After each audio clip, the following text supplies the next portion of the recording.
Yo, welcome to the first ever Inspector K interview.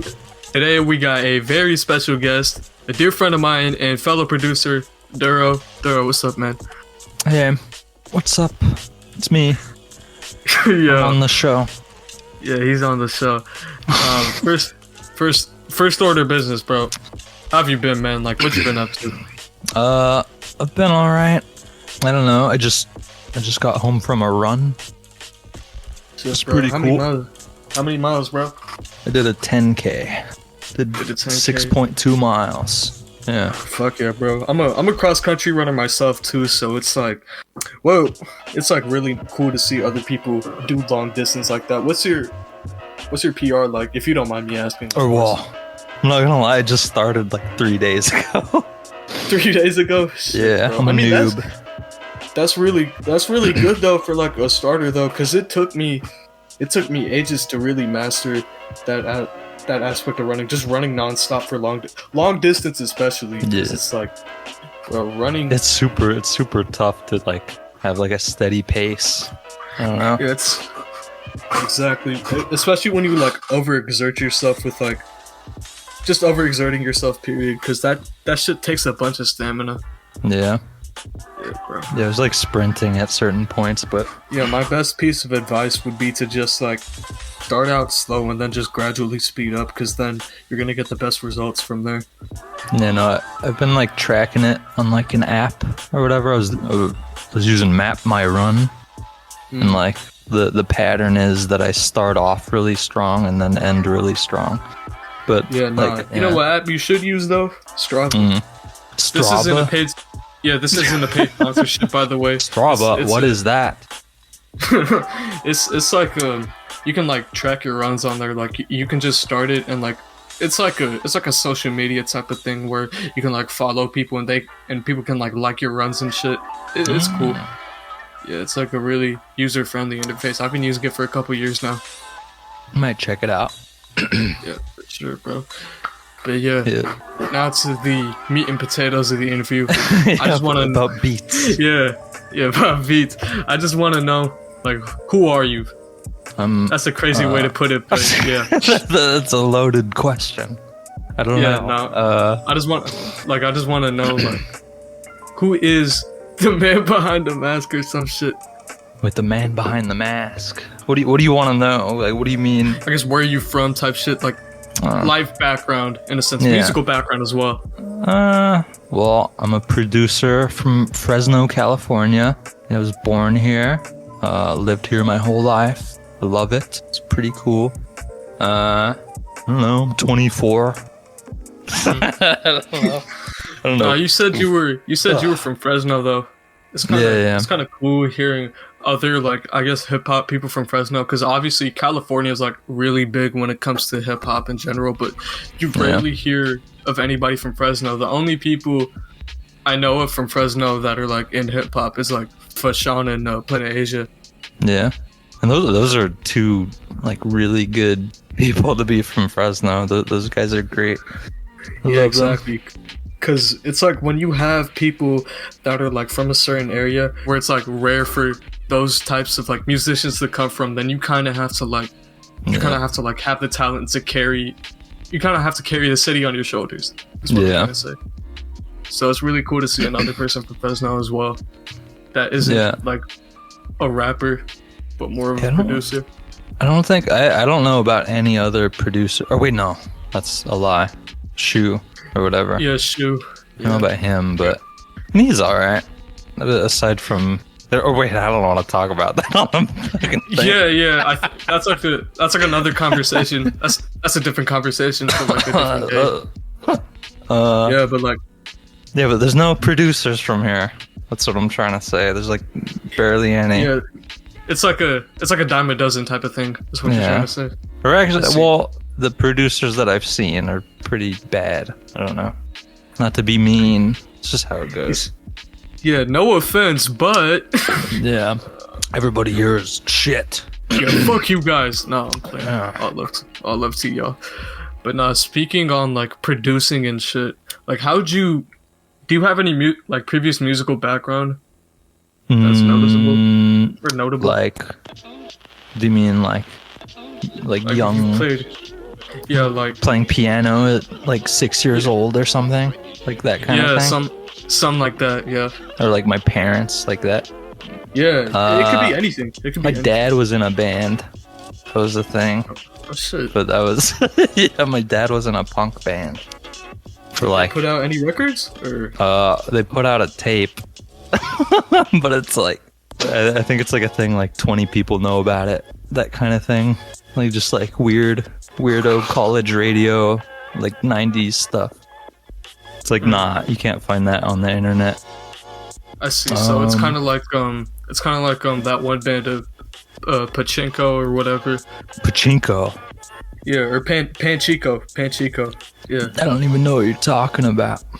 It's like this punk it's like this super Radiohead inspired band. They put like one demo CD out, and then it made its way onto the internet, and people thought it was a hoax at first, and then the original band just came out the woodwork and posted the whole thing. Interesting. Yeah, but no. Aside from that, I don't know. Like I don't think I played anything as a kid. Oh, no. In middle school, I was a band kid. I was an embarrassing band kid. I played the trumpet. Man. Yeah. Played the trumpet. Yeah. That's cool as fuck. Yeah, nah, bro. Middle school is like a different realm though, cause like I was a choir kid, so. Oh. Yeah, bro. It was a really bad time.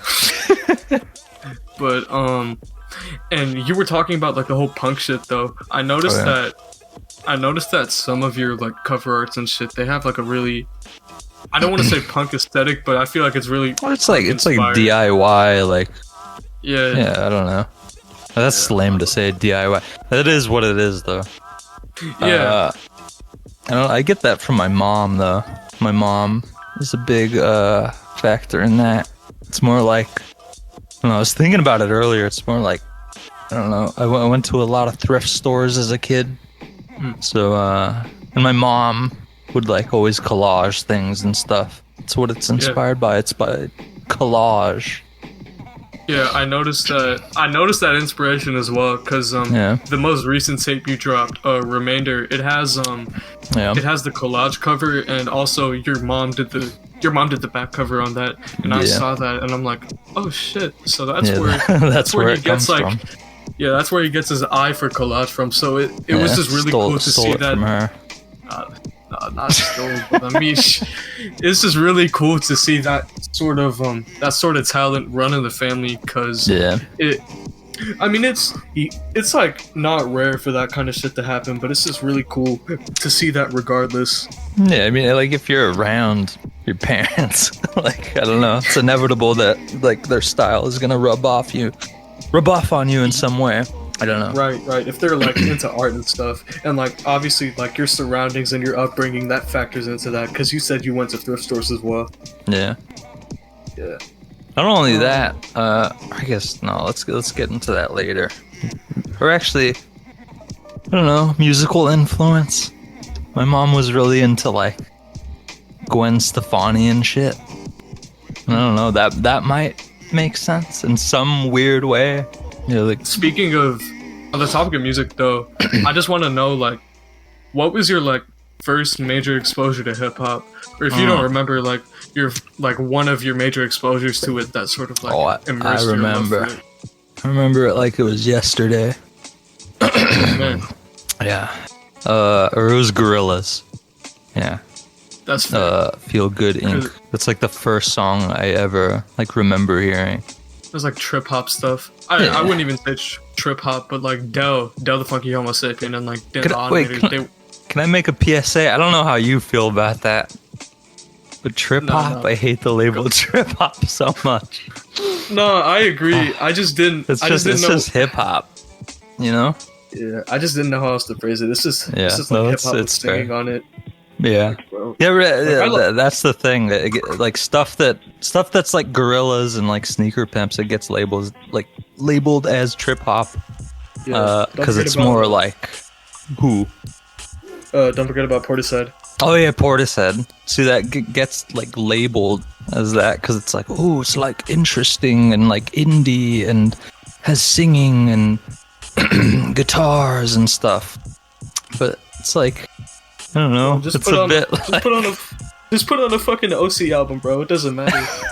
Yeah. Because Like, why don't you want to be a part of the hip hop genre? Why don't you want to be along with everybody else? Bro, just like, I mean, like, no disrespect to like Portishead, Gorillaz, Massive Attack. Like, no disrespect to them. Yeah. They're all dope as fuck. But it's just like, bro. I mean, I guess they didn't come up with the fucking genre name, but I don't know. Yeah, but it's like, I guess they were the main benefactors of it in a sense. I don't know though. I'm like talking out of my ass because it's like. No, back to the question though.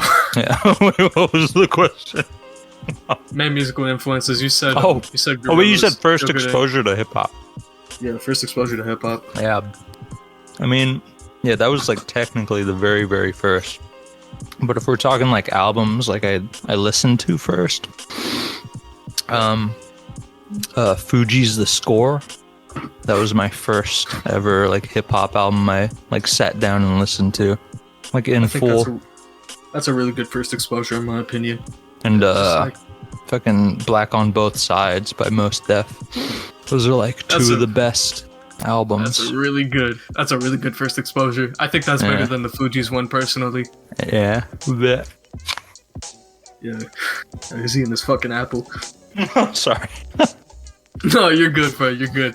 But yeah, no. On the topic of Mos Def though, because besides like Miss Fat Booty and shit, that album, I feel like he was really ahead of his time with like the whole political shit on there. Yeah. Bro, we don't see. I feel like we're seeing more of a. I guess. Nah. I wouldn't say leftist resurgence. I'm just saying like he was ahead of the curve with that. Just period. I feel like it's one of those. The fucking production is like, I don't know. It's really good. I think Ayatollah did most of that, right? Mm-hmm. Is Ayatollah DJ Premier, obviously, because DJ Premier. Ayatollah's kind of underrated. Nobody ever talks about him. Bro, the shit he did for Sean Price. Oh man, wait, what did he do? He did He did the bonus track on Monkey Bars, I think. I forgot the name of it, but I think that was either him. That was either him or Aguilar, bro. I always get both of them confused. Oh yeah, but Aguilar. no, he's underrated as hell. Regardless, he had a really Aguilar's a good producer too. I like him a lot. Both him and Aguilar. They both had a really good beat tape run, actually, like in the early 2010s, if I'm not mistaken. Yeah. I feel like they're like one of the few people that I feel like can do the whole like 70s soul sample thing without it sounding corny nowadays. Yeah, it's true. The 70s soul samples aren't like corny inherently, but it's just like that approach that people take with, you know what I'm talking about? It could seem like, I don't know, some people do it in a really like lazy way. Yeah, because it's like, I think that's like the easiest thing to sample for like new people. I'm just trying to think. It's like they try to replicate like Ninth Wonder, and it just ends up sounding really really amateurish.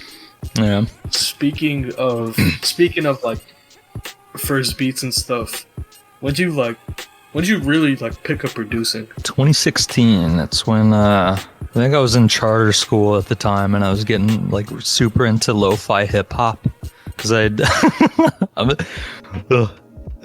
cringe every time I've talked about that shit, like fucking getting into it because I saw the I always forget the name of it. It's the like SP404. Wait, is it called like Lo-Fi Hip Hop 1 or something? What is it? It's the one with the anime girl with the SP on it. Yeah, I know what you're talking about. Bro, a lot of people in like this scene that we're in, it's so funny. They were in those forums, which is crazy to think about. And they were on those compilations too. Yeah, it's just really weird to think about it, but that's crazy though. You found out about that shit when it dropped? Yeah. It was like I think it was like a month or two after it dropped. I was like, I saw it in my like suggestions or whatever, and I listened to it. I was like, whoa, the fucking first beat. That first beat is so good. The Beside You. Yeah, so good. By Beside You. Once you flip that sample better, I'm just saying. I think I heard it. I think I heard it when you mentioned it. I don't know. I still like the Beside You one a bit better, but it might be nostalgia. Fair enough. Yeah. Yeah, bro. I feel like Beside You was really. I feel like at one point in time, a lot of people. He really fell he was- off. Yeah, he fell off, but he was running shit though. He was running shit without a doubt. Like even though he's like questionable as hell, he ran shit for what it was. What beats were there? It was you know, Regret. You know the beat Regret. Yeah, that one's so good. About. And It's the one. It was on Lighter, right? Yeah. Were you inspired by him? By chance? Yeah. Because I mean, Absolutely. yeah, And obviously. fucking Tampa beats. It's fucking Tampa beats. And that's Bro, super embarrassing. He changed his name, if I'm not mistaken. He makes like some completely different shit now. Really? Wait, what kind of Yeah, stuff does he make? I don't know. I just remembered it being not lo-fi hip hop. That's all I can say. He doesn't even make like funk or something stupid like that. The lo-fi beatmaker to funk pipeline is real though. I'm not denying that. Yeah. Any like, would you say contemporary influences though? Like people you've really listened to a lot recently that have sort of inspired you with your work ethic? No, I don't like anybody. I don't like anybody in this scene right now. Oh, you just want to be different. No, I'm playing. Yeah. You know, actually, change the topic. I don't like to talk about it. Nah, man. No, I'm kidding. Yeah, you kept up that character for a minute, but yeah. I can't even think of, because I know I listen to my friends and stuff, and I don't know, Gout. I think Gout is like my favorite, like ever in this scene right now.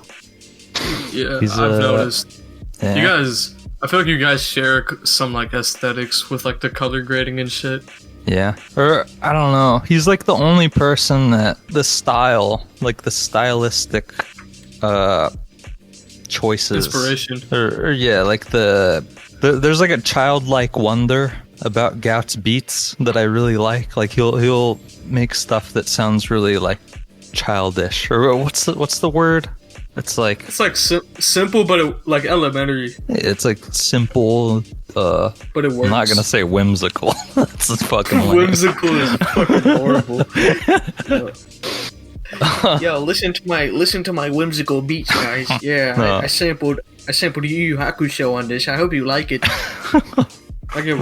like that feeling. People don't really. Same thing with Can Kick. Can Kick has that quality to him. That's why I really like him. Yeah, and Twami sometimes he has that feeling like where it's very like kid-like. No, I remember Twami had this one beat on Water Loops. It was like a soccer player with no legs scored as a goal. You know what beat I'm talking about? Yeah, it was like this third or fourth track on Water Loops. I feel like that's a really good example. Cause it's like and fucking Olasegun too. Yeah, Olasegun. Recess, you know the beat Recess? Yeah. Fucking love that. That's a perfect example of that. Bro, I was bumping that beat last night. That beat is so fucking good. Shout out to Olasegun. Yo, matter of fact, shout out to the Otastic 4 while I'm at it, bro. Shout out to Christian. Shout out to Hajino and shout out to Andy. Yeah, no, I agree with Olasegun 100%. Yeah. Okay. Yeah. That I think that was like my biggest influence. Like, I don't know, at least in 2019. Like I was super into Olasegun. Yeah, no, I feel like he really, I wouldn't say had a grip on your shit, but I mean you had a really unique sound then, in my opinion. But I feel like you incorporated that influence in a way that, in a way which you made it your own. Yeah, and I didn't even, it's really weird. I like wanted to be just like him. I was like, oh my god, how do I get my beats to sound exactly like that? And it just like ended up sounding weird. Like I made my own weird style out of it. That's like a lot of people with Mint nowadays. Yeah. For those of you who don't know what we're talking about a cold plush toy. Cold plush toy. Yeah. Yeah, a lot of people want to be him nowadays. I've seen a bunch of people like that come into the scene. They try to be like him and then they just like leave after 2 days. I mean, he has a very like I don't know. It's very poppy. He has a very pop-like style. It's very like appealing. He samples a lot of like modern pop R&B shit. I don't want to be like him. For the record. For the record. Fuck you, Mint. Yeah. Fuck you, cold plush toy. No comment. DM me. Let's fight about it. No, that's crazy. Cut that out, please. Yeah, for sure. I'm not taking it out. Yo. What were we talking about? Oh, influences. Contemporary influences. Yeah. I think at first Pablo was like, or at least 2020, is that 2020? 2021, that kind of time. I really liked his stuff. I was like, whoa, this is so unique. That was when the Shallow Dreams account was still active, if I'm not mistaken. Yeah. I just want to know, like, how did you two meet? Because it's like, what's it called? Because it's like really interesting how you like were in your own bubble and then you just crossed over. Wait, what? When was Nightmares? Do you know when that was? Was that 2020 or 2021? 2021. Yeah, it was like a little bit before that. I was in the Fuzzy server. Oh yeah, Fuzzy. He was an integral part of my like coming into the scene or whatever. And Rorcon. I can't forget Rorcon. Shout out I love you, Rorcon. Shout out to Slut Tech. Yeah. Oh, yeah, shout out to Fuzzy. Shout out to Theravada. Yeah. Shout out to everybody. But yeah, continue. My bad. Wait, what was I saying? Oh, Nightmares. Yeah. I was in the Fuzzy server. I did like a few beat battles or whatever, and then Pablo DM'd me. He was like, "Do you want to?" Because the fucking like fancy fish, like beef shit, and the birra. Was it? Yeah. The birra shit. Yeah, I heard about that. That was going on. And Pablo was like, "Oh, you want to be a part of my like Soul Hop crusade or whatever?" I don't remember what he said, but yeah, he wanted me to be on the tape, and that was that. I sent him drums, and then I was on it. The rest is history. Yeah, the rest is history. Now we're friends. Or yeah, and he like invited me to his servers and stuff, and I was very, very shy at the time. I still am shy, but I was even more shy. More introverted. Yeah, I was very quiet. I just lurked. Talked to him occasionally. And yeah, started hanging out with everybody else. From that. That's how you met like Gradio, right? Yeah. Going back to influences for a brief second, I noticed that I guess he's had a bit of an influence on you too, because I remember huge. on the Anri account you had this one beat. Yeah. It was like a radio, but it had the fucking "Through My Soul" sample in it. You know what I'm talking about? Yeah.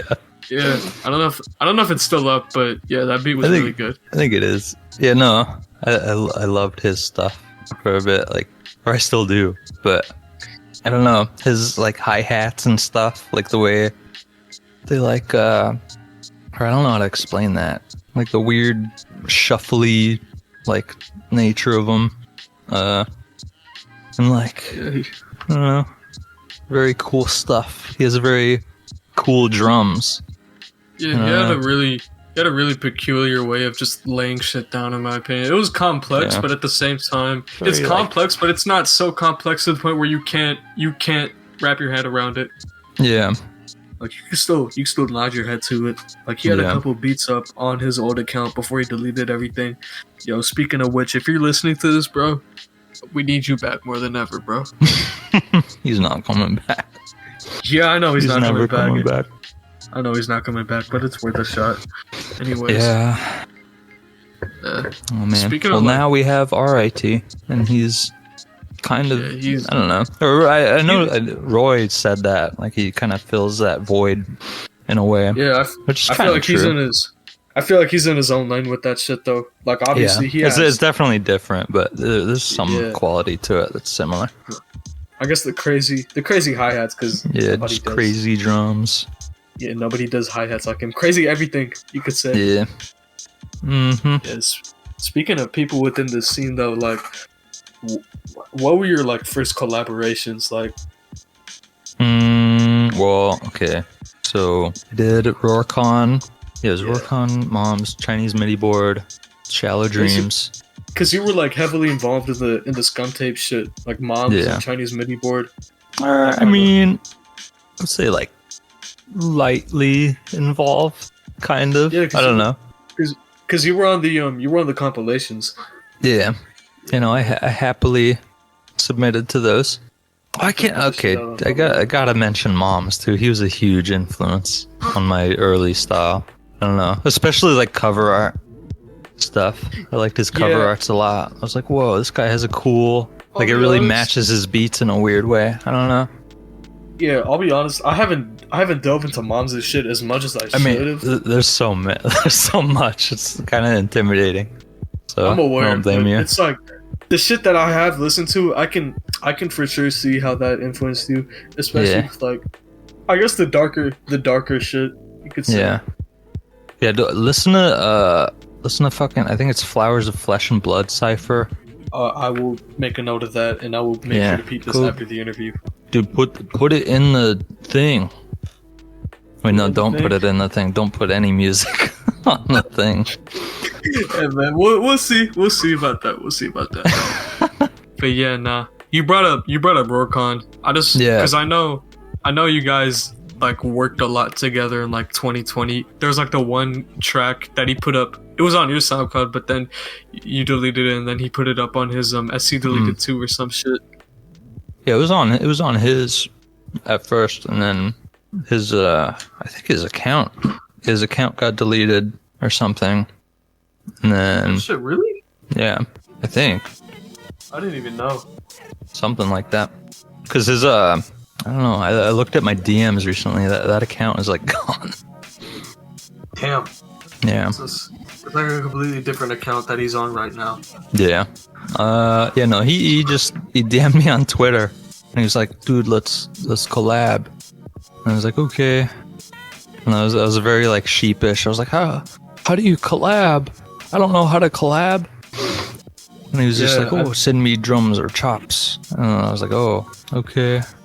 And sent him like 9 drum loops. And that was that. Rest is history. He used 3 of them, and the rest, I think I lost them. Yeah. What about Fuzzy? Because I know you had like a couple beats with him on what the hell? It was like the telethon tape. Oh, the telethon. Yeah, I forgot about that. You did 2 tapes with him. Yeah. Or 2 beats with him, I should say. I sent him. Okay, yeah, I sent him drums too. I really insisted on me doing the drums back then. I don't really care either way now. But yeah, I sent him drums. I think it was like 2 drum loops, and he used both. And yeah, that was that. Yeah. I don't talk to like any of them. Or at least early on, I barely talked to them. We just sent each other stuff and then fucked off. It was like transactional in a sense. Yeah, very. Yeah, I mean, but they're cool. They're cool people. Yeah. I'd say it's the same with me, because like I hit up a lot of people and they send me shit, and then I just don't talk to them for months on end. So like I feel bad about it, but it's like at the same time, it's like, what the fuck am I gonna talk to these people about? Yeah. Yeah. I mean, it's nothing personal. I kind of realized recently, I just hate talking to people, period. I don't like talking. Yeah, it's like, I felt that, but at the end of the day, though, it's still love. Yeah. Regardless, I feel like I'm more extroverted than I was a few years back. So it's kind of more so like I got love for you, but it's like, damn, I don't even know what the fuck we're gonna talk about. Yeah. Yeah. Moving back into like the whole collaboration aspect, I just want to know, like, what was your first experience like working with like rappers? Oh, Mac P. That was the first rapper that I worked with, and I don't know, it was a bit awkward. Really? Yeah. Or well, I sent him. I like worked really hard on like a pack of beats for like a week, and I sent them to him in like a RAR file or something in Gmail. And like he was like, I don't know how to open this. I was like, oh, I don't know what to do. And then he sent me a message back. No, never mind. I figured it out. And then yeah, and then I heard nothing back from him. And then he used them like 2 years later. Or like 3. And like your style was completely different by then. Yeah. It's like these ancient Duro beats. Those beats were tight though. They were alright. Yeah. I mean I did reuse some of them on tapes on I think I forget which ones. But yeah. That makes sense. I feel like because personally speaking, Sound Source is my favorite tape from you. I just feel like those beats they're like nothing else you've done in my opinion. They're really dark. Yeah. Yeah. It's very yeah, I haven't really gone for that kind of vibe. I think that was specifically inspired by like people like fucking Merzbo. No, like I guess Amon Tobin isn't really ambient. But I don't know. He had like a cool atmosphere about his music. It was very like dark. Yeah. Didn't Feek use one of those beats on Chainlink? Oh yeah. I sent him because I found the project file thankfully for one of those beats, and I was like, oh yeah, because he asked to use that one. I was like, I feel weird about that. I don't really want to send you like a low quality beat like that. It's like it's gonna sound like shit on speakers. So yeah, I was like it's no high end. Yeah, no high end. It sounds like it's gonna sound like it's coming through like a phone. I don't know. Felt weird about that, so I was like, okay, I'm gonna find the project file and I'm gonna clean it up so it sounds better on speakers. And then yeah, I did that, sent it to him, and then he got lungs on it. It was awesome. Oh yeah, man. Shout out to the boppers, by the way. Shout out to Grip. Mm-hmm. Put that out there. Yeah, and dude, I wanted to be involved with Grip so bad, like early on. You kind of are though. Yeah, now I am. Thankfully, it's like a dream come true. Oh yeah, man. You just gotta grind it out. Yeah. Yeah, me personally, I wanted to be like when I found out about the whole Bobbers group, I wanted to be involved with them so bad, but I just chose to keep pushing it on. Eh. To do my own thing. But I'm cool with all of them either way. Yeah, I don't know. It's better to be like a bunch on your own. Mutuals and shit. Yeah. Yeah. Just like carve your own path out. Yeah. Yeah. Going back to like the rappers stuff though, I feel like one of like or like the only other rapper that you've that's crazy. Like one of the other rappers you've worked with that I feel like people don't talk about that much is Elric. Yeah. Yeah, he's underrated. He's an underrated rapper. Or at least I don't know. He's a tough. No, I feel like he has a really cool flow. Yeah. No, it's mostly a voice thing. I think it's just his voice that I like a lot. Yeah, I feel like the beats that you sent him for that one project, I feel like they worked exceptionally well with his flow. Yeah. And that was around the same time Chainlink dropped, if I'm not mistaken, right? I think so. It might have been like a little bit after. Yeah. Yeah. There was also Elric is tough though. Shout out to you, bro. That was like, I forgot the name of the tape. Intervals? Yeah, Intervals was a really good fucking tape when I first found it. Is that the one with like the water? Like yeah, with the water. Yeah. It just had the tape name in the center. I think it was underlined, if I'm not mistaken. You know, I listen to Cypher City so much. It was a very cool tape. Yeah, I think I forgot the name of the tape. It was like Nico Cat or some shit. Oh yeah, I know what you're talking about. Yeah, that was also a really good tape. I enjoyed the fuck out of that one. And Elric is also tough. There's also Size Greeny as well. Yeah. Yeah, I like the cuts that you guys did a lot. Yeah, they're alright. I did alright. Bro, don't fucking sell yourself short, bro. Don't sell yourself short. I only technically did 2 beats specifically for him.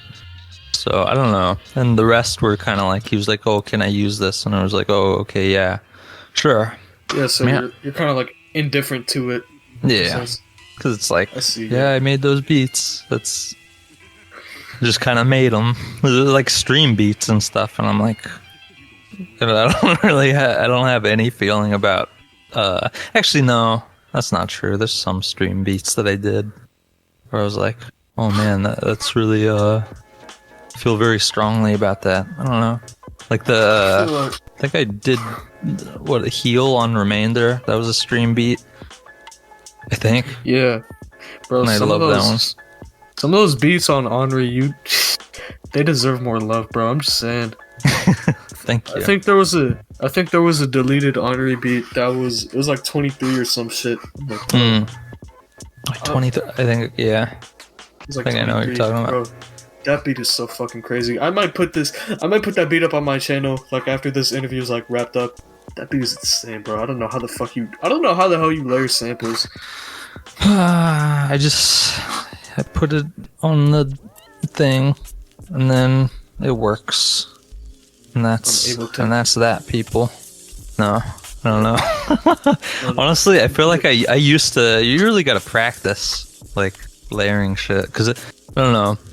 I feel like for some people, layering might be a bit like, not what would be the like strenuous and like, I don't know, annoying, just annoying, because it doesn't always work. You really gotta like have an ear. You gotta develop an ear for that kind of thing. It's a method. It's a method to the madness. That's what it is. Yeah, it can be super chaotic sounding. You really gotta toy with it. I feel like EQing also plays a big part in it as well. Yeah, absolutely. Have you ever tried to flip samples like that on the 404 or not? Oh, no. Or actually, yes. Wait, like what? Like, I'm saying like just where I layering. like layer like and EQ them and stuff. Yeah, because it's it's possible, but it's really stressful. Yeah, it's way more like tedious. No, I've done that. There's been beats. I've uploaded stuff where it's kind of like that. I think insects. Yeah, I think I did that insects for that. Which part? Part 2 or part 2? Was part 2? That's the one with the fucking like that's the one with the cover art and shit. Yo, it was like orange. It was the one with the I'm not gonna say the sample name here, but it was like it sampled like the love song in the beginning, and it had the beat switch with the Francis drums. Francis Lai. Francis Lai.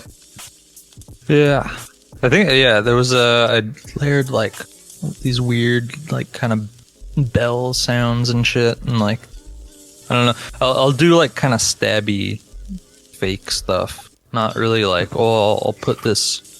I'll EQ this fucking cymbal sound and put it down or whatever. It's not really stuff like that, but I don't know. Yeah, I've noticed I think in the collab that me and you did on Remainder, I feel like you really... Oh yeah, put a bunch of like writing symbols and shit and like, you know. Yeah, not even writing symbols, because the sample that we used on that was like, that had a bunch of shit to work with. Oh yeah, I think I layered like a bunch more stuff from that, and then made it all there's like a bunch of guitars and chimes.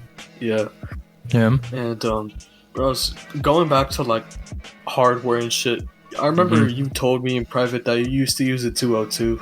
Yeah, that was my first beat machine. I got it in 2016. When I was 16. You were already using it. Yeah, I was so serious. I was dead serious. You're a real lo-fi beat maker. Yep.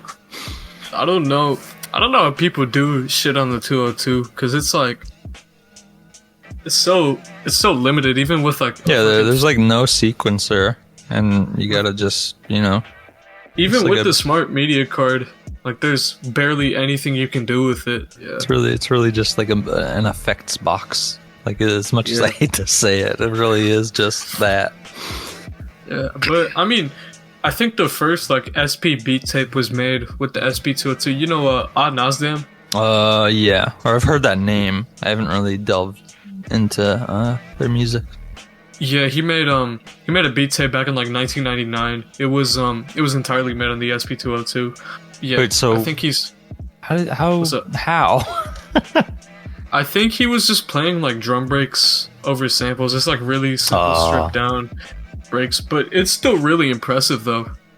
Yeah. Because honestly, it would be possible to like really like make actually like cohesive stuff if you had like a, I don't know, like a 4-track or something with your 202. Yeah. But like if you don't have that, you're kind of like screwed if that's your only thing. Because I've seen people on like YouTube and shit, they use what's it called?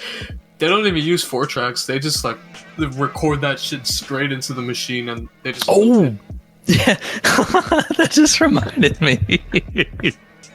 What's up? I would play on my 202 and record it into Audacity and then record it back.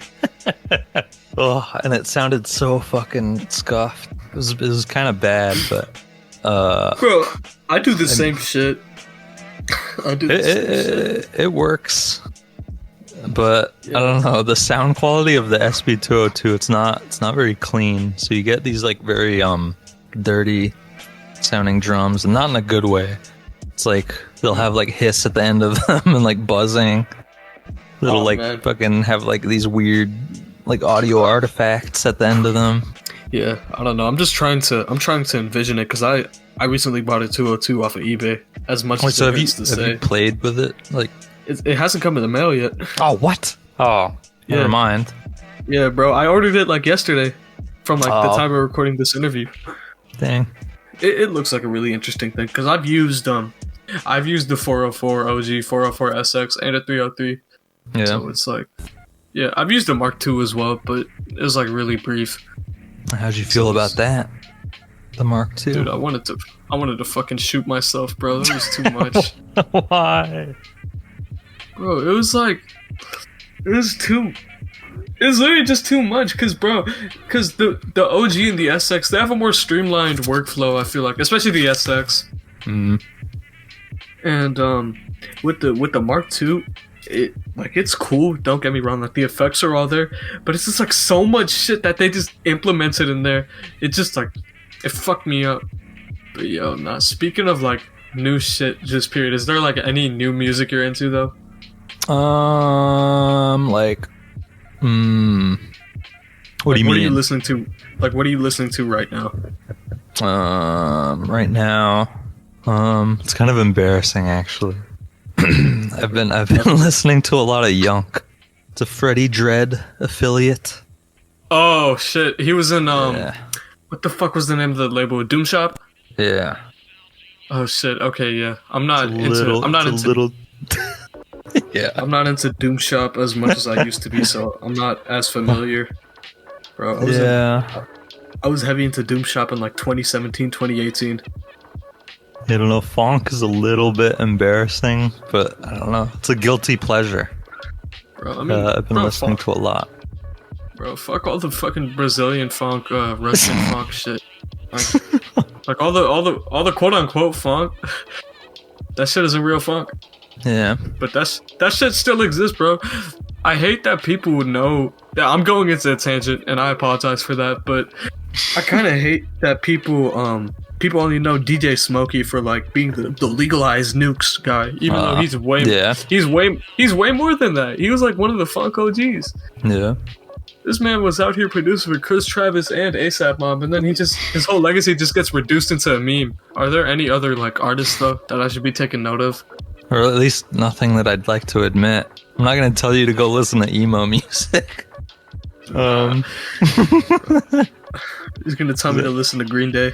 That's quite literally all I listen to. Besides what I've been listening to recently is just emo music. I don't like Green Day. Green Day sucks. Oh, go listen to Siphon. That's a good... Oh, yes. Yeah. Siphon is underrated. Yeah, he's good. I'll admit, though, I haven't been listening to his stuff as much lately, but I have to. He had a really good track on the 4 Rafa compilation. Yeah, he's solid. Yeah, I like his stuff a lot. He has a lot of potential. You just gotta keep it up. You can find him at VRCFortune at SoundCloud.com. SoundCloud.com/VRCFORTUN. This is not a paid promotion. He paid me. He paid me to say that. He didn't pay Inspector though. Did you peep that? Did you peep that new Lucid album? No. What about the Tyler album? I still need to. Everybody's been, or actually, what's the general? Because I feel like the stuff I've seen, people are like, "Whoa, it's awesome." It's like really, you either like the album or you're just really indifferent about it. Yeah, that's what one of my friends was like. "Oh, it's mid."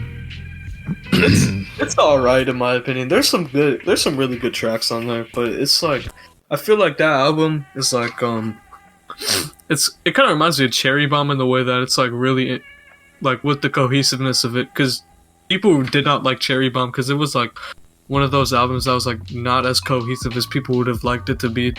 Honestly, Cherry Bomb might be my like favorite Tyler album. Really? Yeah. Surprisingly, you probably wouldn't imagine that. Like probably one of the earlier ones, but I like the style of that one a lot. I think my personal favorite Tyler album is Wolf. Really? That's a good one.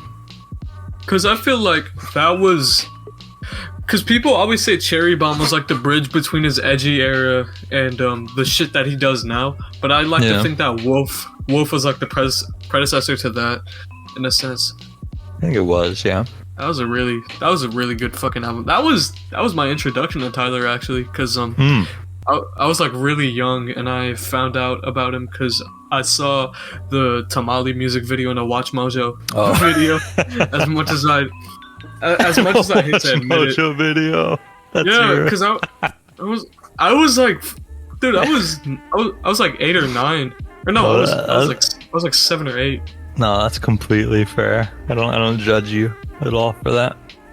Yeah, and I'm like, oh shit, this is a really colorful video. I like how this looks, and then it got to the part with him and Whiteface, and that scared the shit out of me. Oh yeah, and then I found out about Yonkers, and that was fucking crazy. Oh yeah. Yeah, Yonkers was fucking nuts. But yeah, have you been what's it called? Just moving on really briefly. Have you been like working on any new projects or side projects that people should be aware about? Stopped working on it for a bit, but I'm gonna get back to it. I have a new tape I'm working on. It's an homage tape called Letters, and it's gonna be full of mini tapes dedicated to my favorite producers in this scene, my contemporaries, my colleagues, my cohorts. Crazy. My business partners.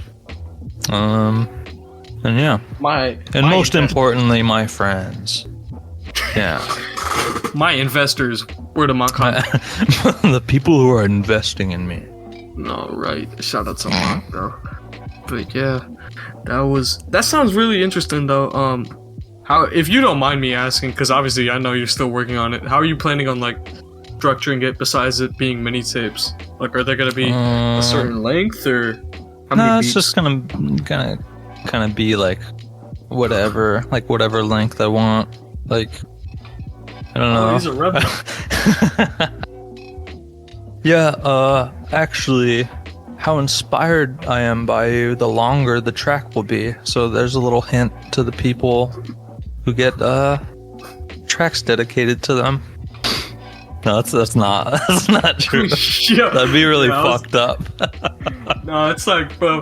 No, imagine if you titled that shit like "Can Kick" and it was a second long. Make it inspire a letter to Tamon. That's fucking like 20 seconds long. No, it's gonna be a picosecond. Oh, yeah. That'd be fucked up. All right. It's gonna be like a fucked up rendering sound. Like you're rendering a beat and it just cuts to that. It's a fucking corrupt file. Yeah, it's a corrupt file. That'd be nuts. Whenever Duro Letters comes out, I'll be sure to post a track from that. So keep an eye out on that. Yeah. But yeah, overall, any finishing thoughts or? Go buy my drum kit for more than the asking price. No, don't. Go buy it for 10 doubloons. Go buy it for however much you want. For $4 even. Yeah. Or Remainder. makes- People are sleeping on Remainder. I thought it was really good. Nobody's listening to it. Go listen to it. Bro, You that shit is like- bastards. Yo, he's a hater. I hate you guys. I hate my fans. Rah. Ah. Cut that out. No. No. It's gonna be a fucking recurring theme. Yes, asking me to cutting cut everything this shit out. Nah, No. In all seriousness though, I don't know. Whoever's listening, thanks for listening. Thanks for listening to me if you're a fan. I appreciate you. And yeah, this was Inspect the Show by Inspecta for Inspectas. Cut that out. Alright, man. I don't know what I'm talking about. Yeah. Nah, but yeah, that was this concludes the first ever Inspector K interview. I hope y'all fucked with it. I'm hoping to make this into a weekly thing. And yeah, until then, peace. Thank Next you. guest is Tuwami. Yeah. Yo. Yeah, guys. Next guest is gonna be Madlib. Thank you to whoever tuned in. If you made it this far, I love y'all. Thank you guys for subscribing and supporting, buying people's tapes and whatever. And hope you have a good day. Thank you to Duro for hopping on and talking for like a good hour. I appreciated that heavy. Mm-hmm. And yeah, that's about it. Peace, everybody. Goodbye.